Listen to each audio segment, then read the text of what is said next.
నగర్ కామినేని హాస్పిటల్లో దారుణం చోటు చేసుకుంది.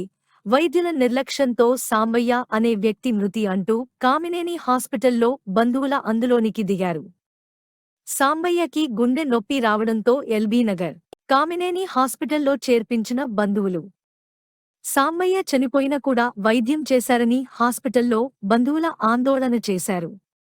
60,000 కడితేనే సాంబయ్య మృతదేహం ఇస్తామని కుటుంబ సభ్యులకు తెలిపిన కామినేని హాస్పిటల్ యాజమాన్యం నొప్పి వస్తుందంటే వచ్చినాం. ఆ పేషెంట్ మంచిగానే వచ్చిండు. వీడికి వచ్చిన తర్వాత పేషెంట్కి వచ్చిన తర్వాత ఆయన తీసుకొని పైకి పోయారు.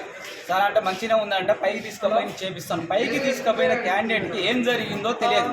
తీరా 2 గంటల తర్వాత వచ్చి చచ్చిపోయిందని చెప్పాడు. చచ్చిపోయిన 2 గంటల తర్వాత బిల్లు ఆడ చేసిన 15,000 రూపాయలు నాకు బిల్ అయింది. ఆయన ట్రీట్మెంట్ చేసినందుకు 40,000 ఎందుకు యాడ్ చేసినామంటే ఆయన సమాధానం చెప్పట్లే.